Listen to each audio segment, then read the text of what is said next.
Welcome my to channel reading book 1984.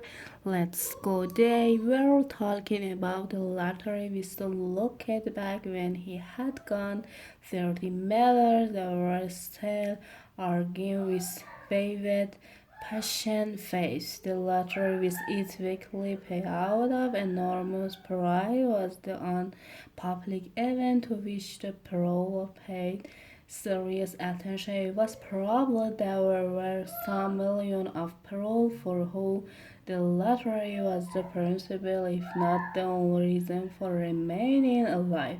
It was their delight, their folded, their innate intelligence simulating where the lottery was concerned, even people who could barely read and write seemed capable of intricate calculation and a strength of memory. There was a whole tribe of men who made a living simple by selling system for case and luckily amulet.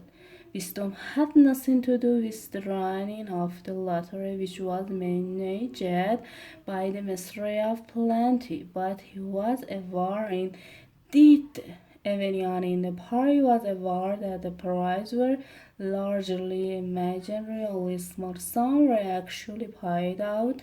The winner of the big prize being non-existent person in the absence of any real intercommunication between one part of Oceania and another.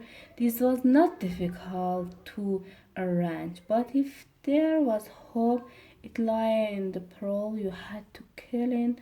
No, to that when you put in the word in sound reasonable, it was when you look at the human being passing you on the pavement that it became an act of faith.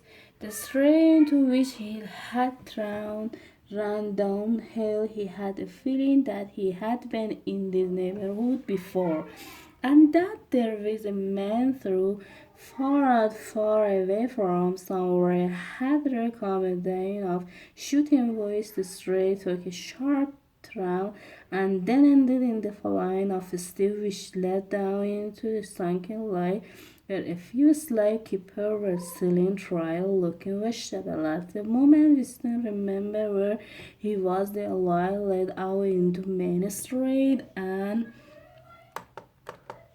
down the next train, not 5 minutes away, was the junk shop where he had bought the blank book which was now his darling small standard shop not far away. He had bought his pen holder and his bottle of ink.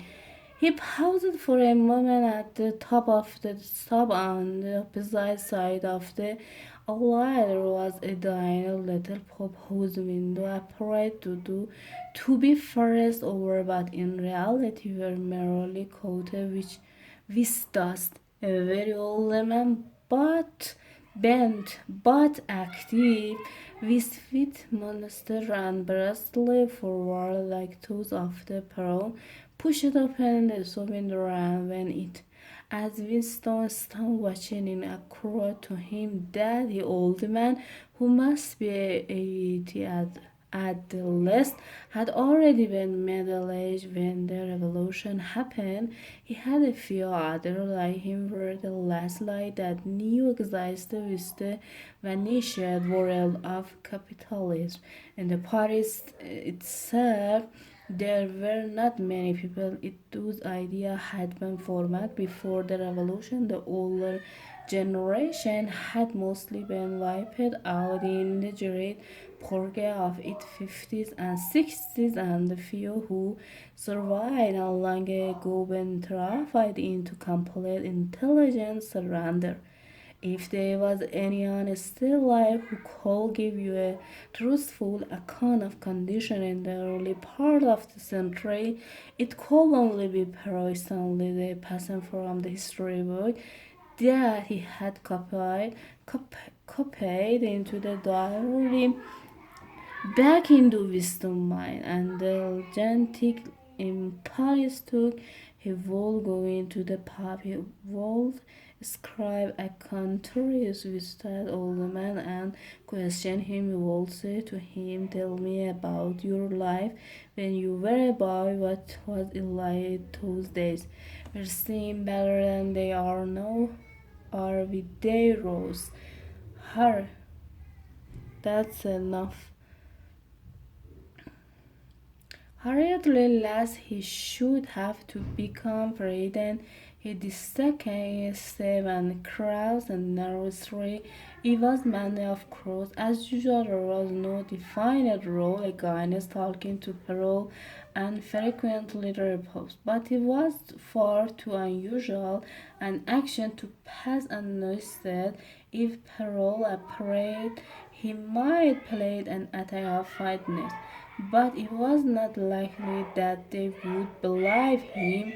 He pushed open the door, and the hellish, chasey smile of sour berry hit him in the face as he entered. The dying of voice dropped on above it volume. Behind his back he could feel everyone's eye.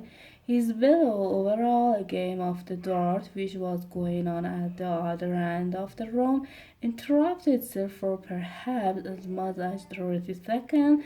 The old man who had he had followed was standing at the bar, having some kind of interaction with the barman, a large, south hook-nosed young man with an enormous former and neck of the other stand around with glass in their hand were watching the sun. That's enough. Goodbye.